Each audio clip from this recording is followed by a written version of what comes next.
अल्हम्दुलिल्लाह अल्हम्दुलिल्लाहिल हन्नानिल मन्नान अल्लज़ी खलक़ल इंसान फअल्लमहुल बयान वस्सलातु वस्सलामु अला रसूलिही सय्यिदिल इंसी वल जान व अला आलिही व अस्हाबिही ज़विल खैरि वल इहसान अम्मा बअद फ़अऊज़ु बिल्लाहि मिनश शैतानिर रजीम बिस्मिल्लाहिर रहमानिर रहीम लक़द जाअकुम रसूलुम मिन अनफुसिकुम अज़ीज़ुन अलैहि मा अनित्तुम हरीसुन अलैकुम बिल मुमिनीना रऊफ़ुर रहीम सदक़ल्लाहु मौलाना अज़ीम। बारगाह रिसालत मुआब सल्लल्लाहु तआला अलैहि वसल्लम में एक बार दुरूद पाक का हदिया पेश करें। अल्लाहुम्मा सल्लि अला सय्यिदिना व मौलाना मुहम्मदिन मअदनिल जूदि वल करम व आलिही व अस्हाबिहिल किराम व इब्निहिल करीम व बारिक व सल्लिम सलातन दाइमतन सरमदन अबदा। आई नई हुकूमत सिक्का नया चलेगा, आई नई हुकूमत सिक्का नया चलेगा, आलम में रंग बदला सुबह शबे विलादत, हश्र तक डालेंगे हम पैदाइशे मौला की धूम, मिस्ले फारस नजद के किले गिराते जाएंगे, खाक हो जाएं अदू जलकर मगर हम तो रजा, दम में जब तक दम है जिक्र उनका सुनाते जाएंगे। अजीजा ने गिरामी वक़ार, आप तमामी अहबाब को सबसे पहले मैं इस अजीम साअत की मुबारकबादी पेश करता हूँ जो अल्लाह तबारक व तआला ने हमारी जिंदगियों में अता फरमाया है। ये कितना अजीम इत्तेफाक है, बल्कि कितनी अजीम सआदत है कि हम अपनी जिंदगियों में 1500 साला जश्न ईद मिलादुन नबी मनाने जा रहे हैं। अल्हम्दुलिल्लाह, ये रसूल करीम सल्लल्लाहु तआला अलैहि वसल्लम की विलादत बासआदत का 1500 सालाना जश्न ईद मिलाद हम सुन्नियों की किस्मत में मनाने आ गया है। एक बात आपको बताता चलूं कि हुजूर पाक सल्लल्लाहु तआला अलैहि वसल्लम की विलादत की खुशी मनाना ये अल्लाह तबारक व तआला ने किस्मत वालों को अता फरमाया है। जिसकी किस्मत अच्छी है वो हुजूर पाक के जिक्र से खुश भी होता है, फलता भी है और फूलता भी है, और जिसकी किस्मत फूटी है वो जलता भी है, जलाता भी रहता है। हमें आज उससे गरज नहीं।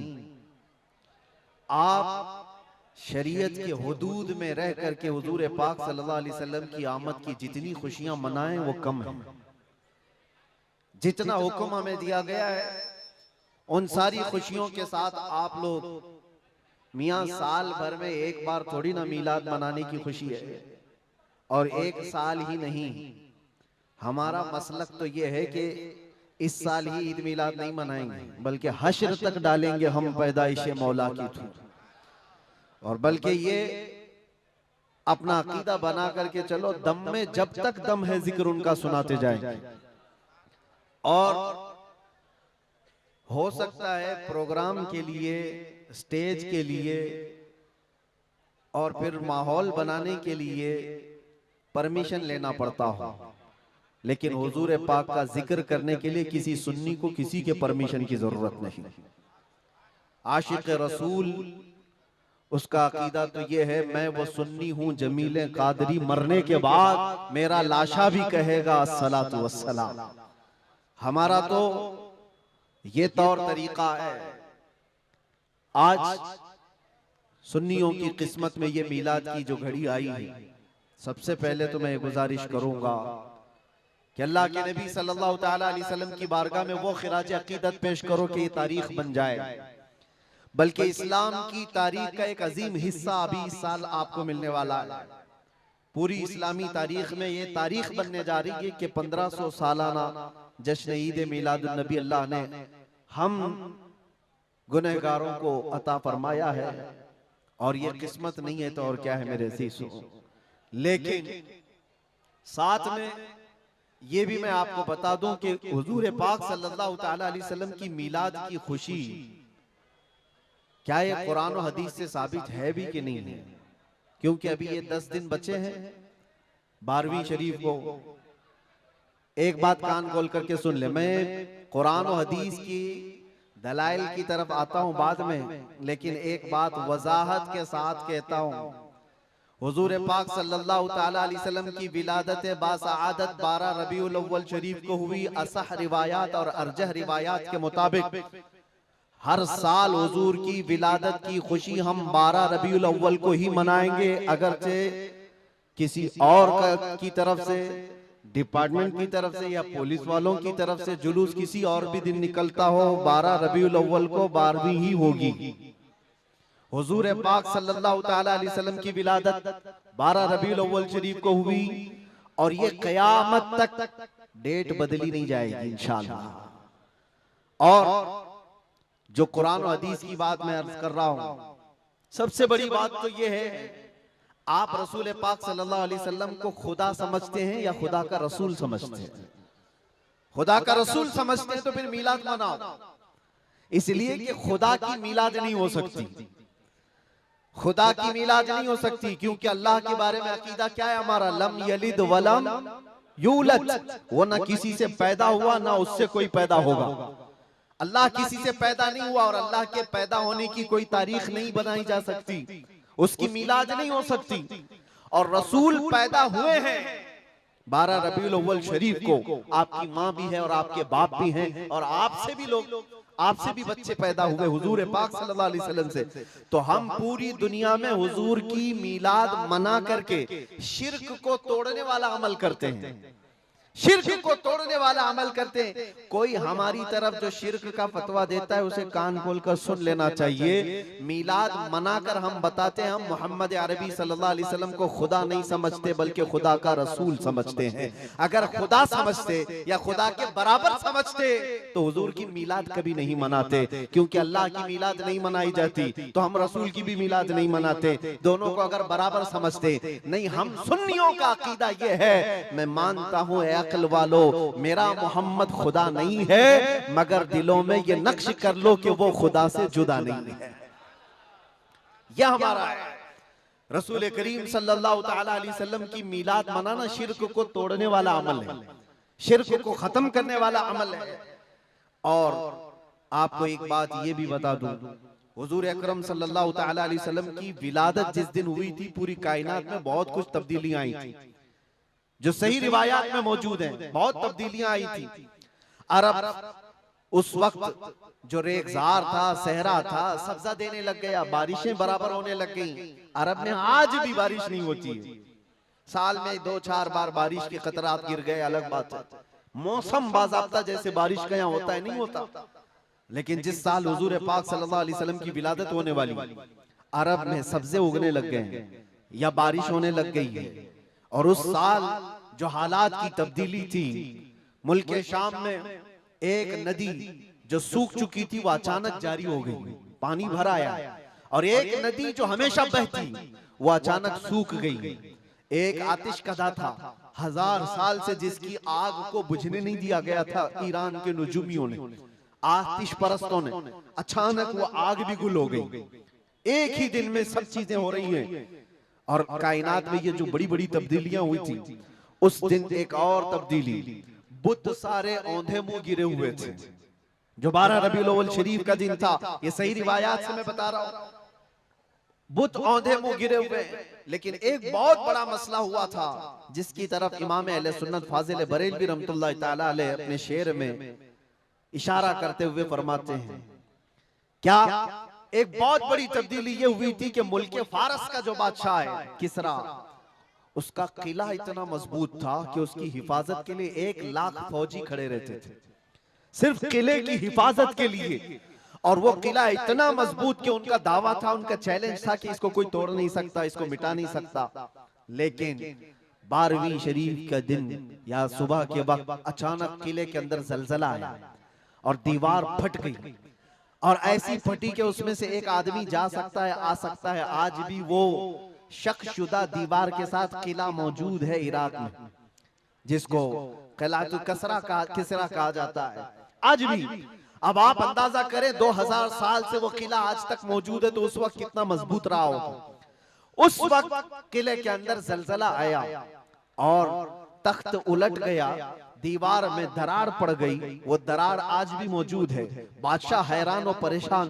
दूसरे दिन सारे नजूमियों को बुलाया गया और पूछा गया कि ये क्या माजरा है कि इतना मजबूत किला कैसे ये टूट गया, या इसकी दीवार में शगाफ कैसे आ गई है। तो सारे नजूमियों ने अपने इल्म के मुताबिक जो नतीजा निकाला, बादशाह से कहा दर हकीकत ये जलजला आम जलजला नहीं है, ये तेरी दीवार का टूट जाना ये आम सी बात नहीं है। हमारा इल्म ये बता रहा है कि इस रुए जमीन पर अल्लाह का कोई नबी पैदा हुआ है जो तेरी सल्तनत को खत्म करने वाला है। एक बच्चा अरब में ऐसा आया है, आई नई हुकूमत, सिक्का नया चलेगा, आलम में रंग बदला, सुबह शबे विलादत। उस दिन जो हुआ था उसको इमाम अहले सुन्नत क्यों फरमाते हैं, वो एक दिन की बात है ना।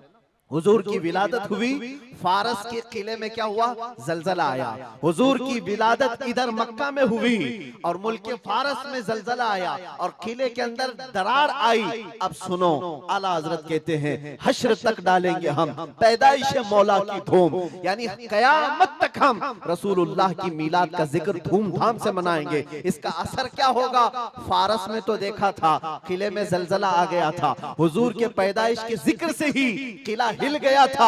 अब हम जब जब जिक्र करेंगे मिसले फारस नजद के किले गिराते जाएंगे, मिसले फारस नजद के किले गिराते जाएंगे।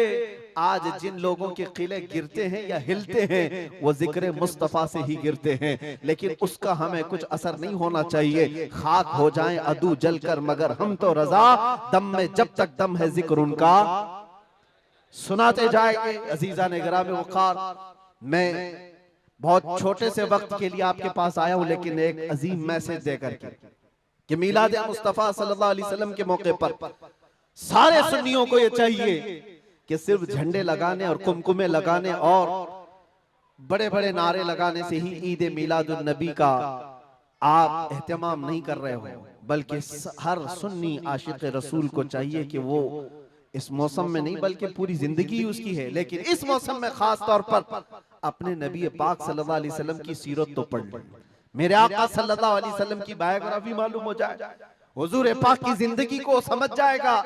तो मेरे अजीजों, ये हवाओं के झोंकों से उसका कभी कुछ बाल बेका नहीं हो सकता। जो नबी पाक सल्लल्लाहु अलैहि वसल्लम को पढ़ा हुआ है वो तूफानों और आंधियों में अपना मजहब नहीं बदल सकता, वो लोगों की लालच पर अपना दीन का सौदा नहीं कर सकता। ये वही लोग हैं जो दीन के सौदा करते हैं जिन्होंने अपने नबी को नहीं पढ़ा। हुजूर पाक सल्लल्लाहु अलैहि वसल्लम को जिन आंखों ने एक बार देखा है वो सहाबा की जिंदगी तो देख लें, उनको खोलते हुए तेल में भी डाल दिया गया, मगर दामन मुस्तफा से हाथ हटाना तो दूर की बात है, जुबान पर लफ्ज लाना भी उन्होंने कभी गवारा नहीं किया। जानते हो, 3 भाई थे, ये कलयुगी में एक हिकायत लिखी हुई है, 3 सगे भाई थे, एक ईसाई बादशाह ने गिरफ्तार कर लिया। तीनों जवान थे, 20 से 30 साल के बीच में, और बादशाह ने कैद करके उनको सबसे पहले क्या कहा, तुम अपना दीन बदल लो, धर्म परिवर्तन कर लो, मोहम्मद अरबी सल्लल्लाहु अलैहि वसल्लम के जो कसीदे गाते हो छोड़ दो। लेकिन देखो, याद रखो, उसमें से जब बादशाह ने ये बात रखी तो उन्होंने कहा नहीं, हमारा दीन इतना सस्ता नहीं है कि हम तुम्हारी कैद में आते ही बदल डाले। उसने कहा अगर तुम बदल लोगे तो मैं तुम्हें अपने वजारत में सिपाहियों में बड़े मनसब पर रखूंगा। नहीं माना, ठुकराया। बादशाह ने क्या कहा, इसकी सजा तुम्हें भुगतने के लिए तैयार रहनी होगी। तैयार। बहुत बड़े एक कढ़ाई में तेल को लाकर खोलते हुए तेल में उसमें से सबसे बड़े भाई को डालने का हुक्म दिया। बादशाह ने जैसे हुक्म दिया, जल्लाद आया और उन 3 भाइयों में से एक को उठाया और खोलते हुए तेल में डाल दिया। अंदाजा करो, मोमबत्ती पर अगर तुम्हारी उंगली भी लग जाए ना तो चमड़ी जल करके निकल आएगा, और पता नहीं कितने दिन तक इसकी जलन आपको होती रहे। लेकिन एक पकते हुए तेल में डाला जा रहा है, डाल दिया, जिस्म पूरा चरमरा गया।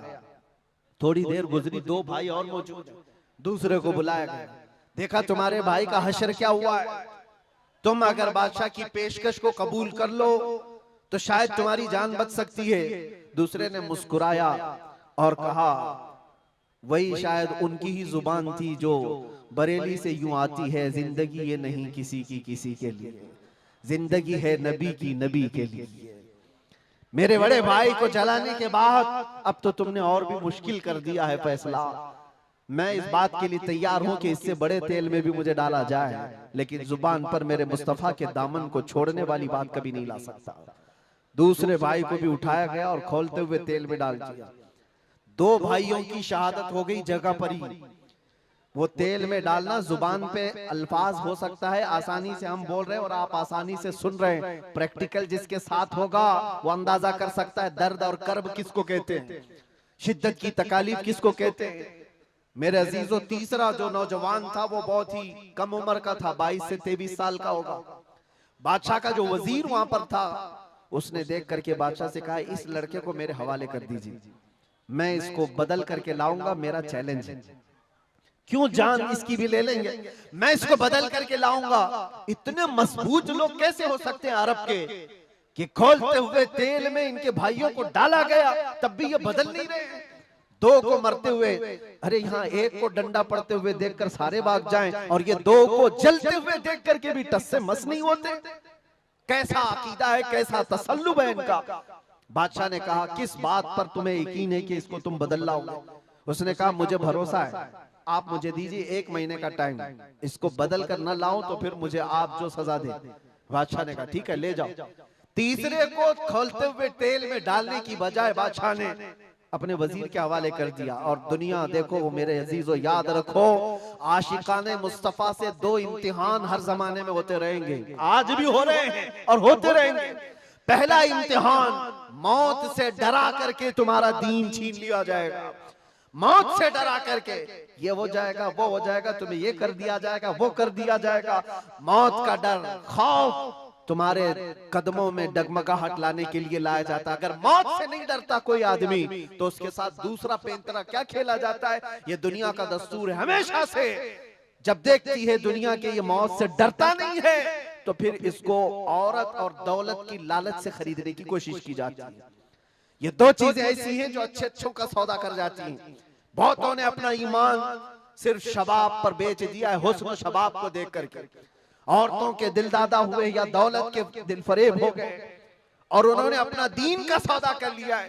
नौजवानों, याद रखो, तुम्हारी जिंदगी में अगर ये 2 इम्तिहानों में से कोई इम्तिहान आए तो अपने नबी पाक को याद कर लेना, हुजूर को याद कर लेना, और अल्लाह के नबी सल्लल्लाहु अलैहि वसल्लम की बारगाह में ये इस्तिगासा कर लेना कि मेरे आका, बड़ा सख्त और कठिन वक्त आया है। दुनिया मौत से डरा करके कभी मेरा ईमान छीनने की कोशिश कर रही है, अगर उससे मैं नहीं डगमगाया तो दुनिया मुझे हुस्न शबाब की लालच दे करके अपनी तरफ लेना चाहती है। अब उस वजीर ने क्या किया, उस छोटे से नौजवान लड़के को अपने घर ले गया और उसकी बेटी थी जो निहायत हसीन और जमील, बहुत खूबसूरत लड़की उस वजीर की थी। अपनी बेटी को बुलाया और कहा, बेटी तेरे लिए एक काम देता हूँ, 1 महीना हमको मिला है, इस नौजवान को अपनी मोहब्बत में, अपने हुस्न जमाल में लेकर के आजा, बादशाह सलामत से जो इनाम चाहे तुझे ला करके दे दूंगा। अपनी लड़कियां आशिकाने मुस्तफा को खरीदने के लिए कल भी भेजे जाते थे, आज भी भेजी जा रही है। हो सकता है बहुत सारी जगहों पर जो हमारे लोग मुर्तद होते जा रहे हैं, वो जो बच्चियां आज अपने दीन और ईमान का सौदा करके भागती हैं किसी गैर के साथ और कहीं जा करके शादियां रचाती, वो ये समझती हैं कि ये कॉमन सी बात है। वो दीन बेचने वाले लोग हैं, उनका हिस्सा दीन इस्लाम में कुछ नहीं। कल क़यामत के दिन देखना, तुमने अपने नफ्स की खातिर एक गैर मुस्लिम के साथ भाग करके निकाह किया, चाहे वो बेटी हो कि बेटा हो, अपने दीन से सौदा किया है और गद्दारी की है। कल क़यामत के दिन मुंह तो अल्लाह को दिखाना है, हुजूर की शफाअत के बगैर तो कुछ होना नहीं है। देखना हश्र में जो हुजूर पाक सल्लल्लाहु ताला अलैहि वसल्लम के साथ तुम खड़े रहोगे कि हम खड़े रहेंगे, वो वक्त आने वाला है। उस नौजवान के साथ क्या हुआ, वजीर ने अपनी बेटी तो लगा दी। अल्लाह की पनाह मेरे अजीजों, हुजूर पाक का इश्क का एक कतरा भी जिसके दिल में आता है, ऐसी चीजें उसके पांव को नहीं डगमगाती, ना कभी उसका ईमान खरीद सकती हैं, ना उसके दीन का सौदा कर सकती हैं। वो लड़की रोजाना आती, रात के वक्त बैठ जाती, और ये नौजवान जैसी महसूस करता मेरे कमरे में अकेले तन्हा रहने के बावजूद वजीर की खूबसूरत हसीन और जमील बेटी, जिसके निकाह के पैगाम बादशाहों के औलाद से आया करते थे, शहजादे निकाह का पैगाम भेजा करते, वो लड़की मेरे पास आकर बैठ जा रही है। नौजवान क्या करता था, मुसल्ला बिछाया और सजदे में गिर गया। जब तक वो उठती नहीं थी ये सर उठाता नहीं था। ये रात भर के सजदे इसके इसी तरह रहते। वो ऊँगती रहती, देखती रहती, इंतजार करती रहती और थक करके वापस चली जाती। महीना गुजरने को आया था मेरे अजीजों, उस नौजवान ने आंख भरकर एक बार देखा भी नहीं। और वो थक हार करके महीना खत्म होने के बाद उस नौजवान को मुखातब करके कहती है, ऐ नौजवान एक बार मेरे हुस्न को देख तो ले। मुझे देखने के लिए बादशाहों के बेटों की भी कतार लगती है। कई बड़े बड़े लोग पैसों के अंबार लगा सकते हैं मेरे हुस्न को देखने के लिए। एक तू है कि मैं आता हूं तो मुसल्ले पे गिर जाता है। उठ एक बार देख तो ले, मुझे अल्लाह ने कैसा हुस्न दिया है, कैसा जमाल दिया है, एक बार देख तो ले। उस नौजवान ने आंखें झपकाए बगैर, पलटे बगैर जवाब दिया कि ऐ खातून तू अपना ये हरबा इस्तेमाल करना बंद कर दे, ये तेरा काम मुझ पर चल नहीं सकेगा। वजह यह है जिन आंखों में एक बार जमाले मुस्तफा बस चुका हो उसको दुनिया का हुस्न कभी धोखा नहीं दे सकता, दुनिया का जमाल उसे खरीद नहीं सकता। वो खातून उठ गई और जवान की इन बातों से उसके दिल पर ऐसा वलवला तारी हुआ। वो खातून कहती है, ऐ नौजवान खड़ा हो जा, मैं तुझे खरीदने नहीं आई, मैं तुझे अपनी दामे फरेब में फंसाने नहीं आई, उठ जा, अब मेरी एक अर्जी सुन ले। नौजवान उठा और पूछा क्या अर्जी है। कहती है कि मैं अब तेरी मोहब्बत में गिरफ्तार हूँ, मैं चाहती हूँ कि तू मेरे दीन में ना आ बल्कि तू अपने दीन में मुझे दाखिल कर ले। जिसके हुस्न ने तेरी आंखों को ऐसा बाकमाल बनाया है कि तन्हा होते हुए भी कभी तूने मेरे हुस्न को नहीं देखा। मैं चाहती हूँ कि उस हुस्न के पैकर जमाले मुस्तफा की मैं भी दिलदादा हो जाऊं। उस नौजवान को उठाया और कहा, मुझे पढ़ा दे ला इलाहा इल्लल्लाह मुहम्मदुर रसूलुल्लाह। हर जमाने में आशिकाने मुस्तफा जो होते हैं, हर जमाने में जो आशिकाने मुस्तफा होते हैं वो दूसरों की छाप अपने ऊपर लेते नहीं हैं बल्कि जहां जाते हैं अपनी छाप दूसरों पर छोड़ करके आते हैं। यही होती है जिंदगी आशिकाने मुस्तफा की। उस नौजवान ने उसे कलमे तैयबा पढ़ाया और उस खातून ने कहा, चलो यहाँ से निकलो, कुफरिस्तान से निकल करके हम निकाह करते हैं और साथ जिंदगी गुजारेंगे। तवज्जो चाहता हूँ, तवज्जो चाहता हूँ, ये मेरी बात को खत्म होने दो। ऐ नौजवानों, आज तुम्हें कोई बहकाने वाला, खोलते हुए तेल में डालने वाला नहीं है, उसके बावजूद तुमने पता नहीं अपने कितने घंटे ये सारे सोशल मीडिया पर आई हुई ऐसी हसीना और जमीलाओं के पीछे अपनी रातें बर्बाद कर डाली। तुम्हें पता नहीं ये आंखें अल्लाह ताला ने तुम्हें किस लिए दिए हैं। दुआ ये करो कुछ ऐसा कर दे मेरे किरदिगार आंखों में, हमेशा नक्श रहे रूए यार आंखों में। उन्हें न देखा तो किस काम की है ये आंखें कि देखने की है सारी बहार आंखों में। अजीजा ने गिरामी, उस नौजवान ने उस खातून की बात सुन ली और कहा, चलो मुझे इस जगह से, इस कैद से निकालो, हम ये शहर छोड़ देते हैं, ये मुल्क छोड़ देते हैं। उस खातून ने उस नौजवान को आजाद किया और साथ लेकर चल पड़ी। शहर भी छोड़ दिया, बाहर निकल पड़े। रात का वक्त है, अचानक वो आधा रास्ता तय किए कि पीछे से घोड़ों के दौड़ने की आवाज आई। तवज्जो चाहता हूँ, एक फौज आ रही है और हिनहिनाने वाले घोड़ों की आवाजें आने लगी। दोनों डर गए। नए लोग हैं, नौजवान लड़का है, नौजवान लड़की है और शहर से भागे हुए हैं, दीन इस्लाम कबूल करके निकले हुए हैं। बादशाह को हो सकता है खबर हो गई होगी, वजीर को पता चल गया होगा कि कैद से निकला हुआ ये फरार मुजरिम हमारा शहर छोड़कर जा रहा है। पूरी फौज आती हुई नजर आ रही थी। ये दोनों एक दरख्त के पीछे ओट पर छुप कर खड़े हो गए। पता नहीं अब इसके आगे क्या होने वाला है, हमें गिरफ्तार कर लिया जाएगा, हो सकता है हमारा भी अंजाम वही होगा जो हमारे दो भाइयों के साथ हुआ। लेकिन इत्तेफाक की बात है, वो घोड़े करीब से करीब आते गए, वो फौज करीब आ गई और जब आ गई तो करीब आकर वो फौज रुक गई। इन्होंने देखा नहीं ये फौज कौन थी, ये लोग कौन थे। दरख्त के पीछे छुपे हुए हैं नौजवान और वो दुशीजा। अचानक आने वाली फौज में से एक गरजती हुई आवाज आती है। नाम लेकर के नौजवान का पुकारा जाता है, ऐ फलां बिन फलां बाहर आ जा, बाहर आ जा। बाहर ये नौजवान आता है तो देखता है बादशाह की फौज नहीं है, वजीर की फौज नहीं है, बल्कि वो दोनों शहीद भाई घोड़े पर सवार है और सारी फौज में रसूलुल्लाह के वो शहीद सहाबा तशरीफ लाए हुए हैं। नारे तकबीर, नारे रिसालत, नारे रिसालत। ये नौजवान घबरा गया और पूछा, मैं अपने भाइयों को देख रहा हूं, घोड़ों पर सवार हैं। चंद दिनों पहले बादशाह ने खौलते हुए तेल में इनको उंडेल दिया था, इनके जिस्मों को जला दिया था। ये देख करके